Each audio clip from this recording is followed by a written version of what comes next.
Good morning, sir. Ako po pala si Wendy Manzano, a student nurse from Columban College. And may I know your name po?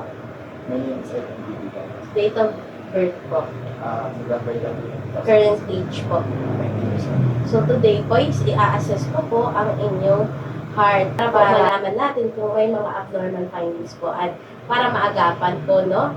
So, ang mga findings po na malalaman ko po ngayon or ang manonote ko po is magiging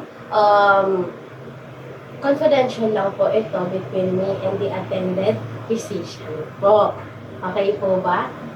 So, humihingi din po ako ng permiso na may mga part po sa inyong katawan or certain parts of your body po na mahahawakan ko po. Proceed po sa mismong assessment po is I'll do the hand washing to prevent infection po. Next po is next po is i-close ko po ang curtain to provide your privacy and comfort po.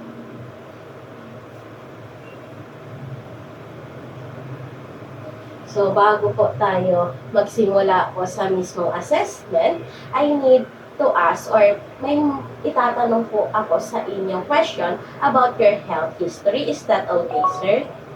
So, sa inyo pong pamilya, may history po ba ng heart disease? High cholesterol, high blood, stroke, or rheumatic fever po? Okay, so wala. So, ikaw po, nagkaroon na po ba kayo ng heart murmur? Lang po. Heart attack or heart failure po? Wala. So, ngayon po, are you nakakaranas po kayo ng sintomas like chest pain or shortness of breath po? Wala. So, do you have any lifestyle habits that might be risk factors, no? Like, naninigarilyo po kayo? Umiinom po kayo ng alak?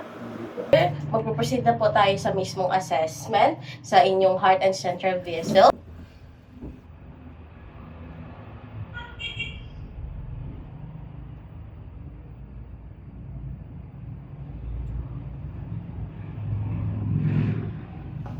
So, upon checking po, there's no pulsation, lips or hips po. So, next po is I will inspect the base of the sternum.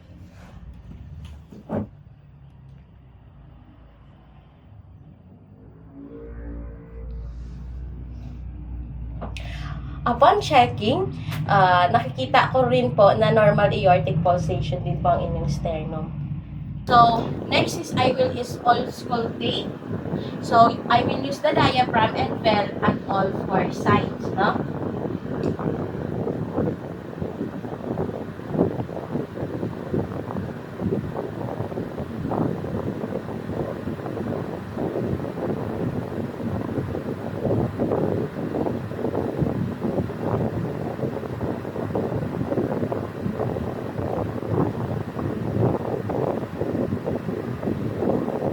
So, upon observation, S1 louder at the apex and S2 louder at the base, regular right hand. So, I will proceed to carotid arteries. So, I will palpate one at a time with extreme caution, then I will auscultate.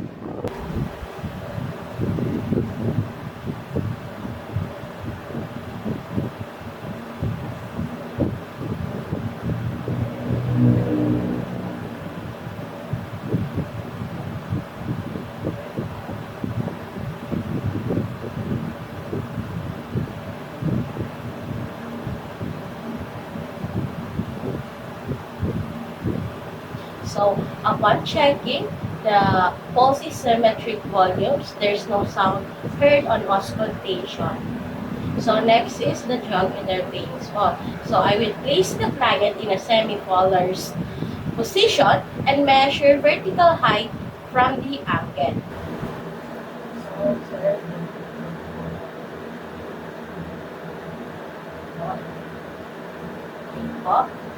So, upon checking, the veins is not visible and GFP is not elevated.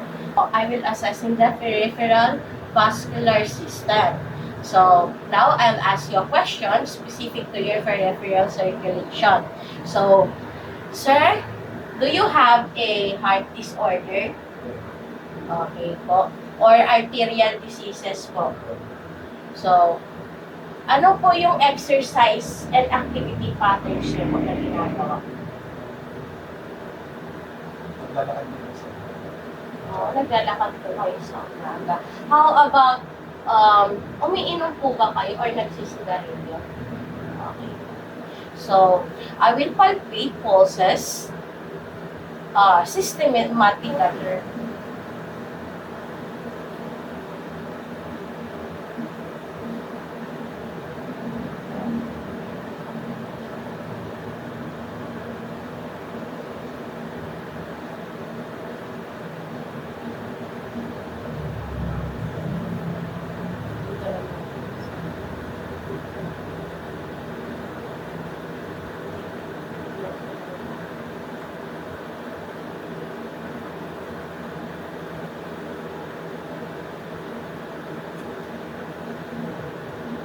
So, upon checking, it is symmetric pulses volume, full pulsation po.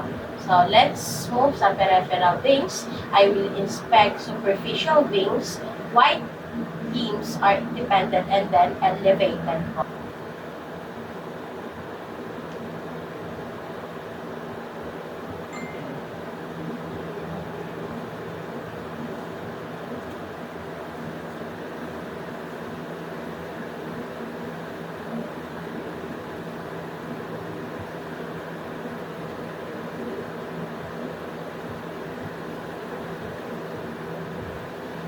So, upon checking, ang veins po is distended po kapag nakahang, but collapse when elevated po. So, next po is phlebitis. So, I will inspect and palpate calls for redness, swelling, and tenderness.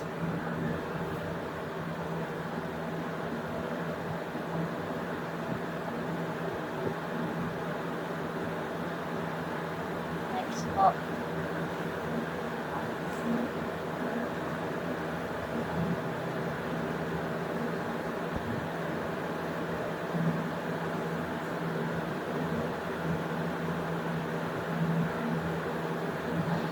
So, upon checking, it is symmetric and the size and leaves are not tender. So, next is the peripheral perfusion. So, I will inspect the skin color, temperature, edema, and assess capillary refill.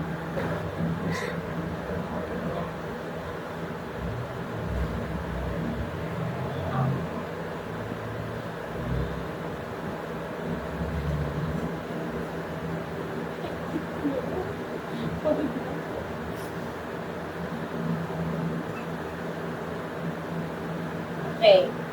Upon checking, the skin is pink and warm. There is no presence of edema. The capillary refill is bumabalik siya less than 2 seconds.